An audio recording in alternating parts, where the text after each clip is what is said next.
Now to major developments late today in the Kobe Bryant helicopter crash. The new report on the crash that killed Kobe Bryant, his 13-year-old daughter Gianna, and 7 others. After the tragic crash that took Kobe Bryant, his daughter Gigi, and 7 more lives. Minutes from disaster.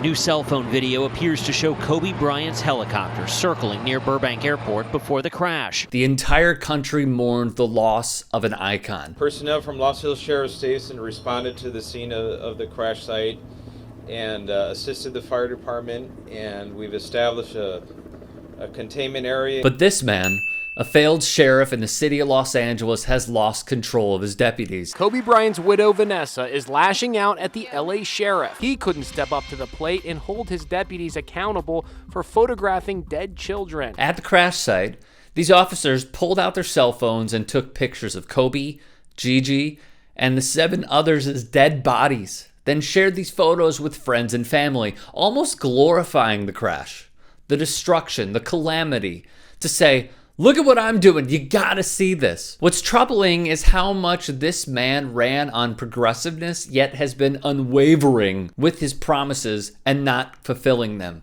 In an Instagram post, Vanessa Bryant named the 4 officers who celebrated Kobe's death by taking and sharing pictures of their just deceased bodies. They are Joey Cruz, Rafael Mejia, Michael Russell, and Raul Versales.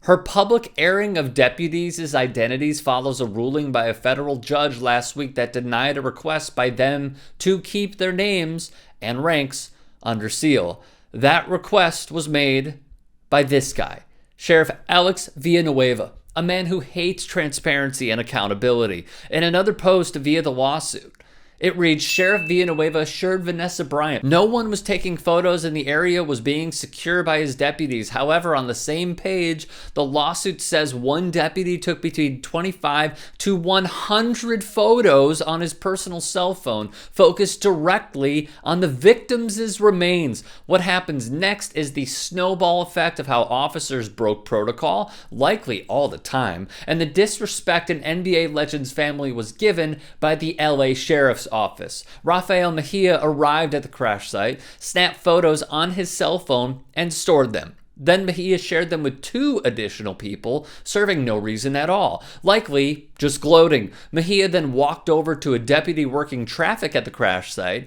said he had the photos and sent them to her cell phone. Mejia then sent the photos he took of dead bodies to Deputy Joey Cruz, which also served no purpose. Cruz, seeking personal clout, whether he acknowledges it or not, shared them with multiple individuals per the suit, and shared them with several members of the public. Cruz then sent the photos to another deputy, Michael Russell, who had asked for the transfer of evidence to his property. Cruz also showed Kobe's remains to his niece 2 days after Kobe's death.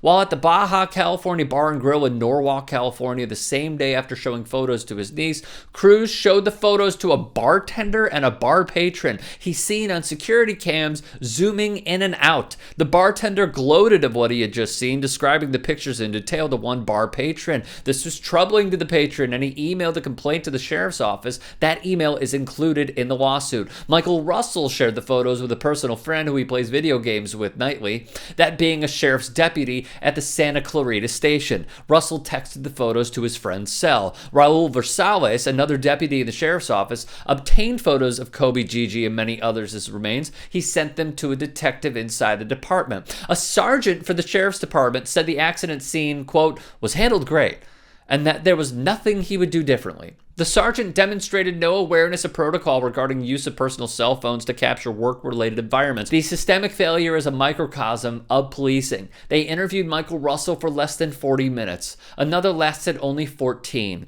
In the Versales interview, the department's investigators said, no BS, I don't know how iPhones work. Possibly the dumbest defense I've ever seen. As we learned from the Breonna Taylor case, when officers are asked to investigate and interrogate other officers, it never goes well, and justice is rarely served. This is systemic failure if incidents like these can happen to the king of Los Angeles. So just imagine what they do with everyday citizens. Just imagine.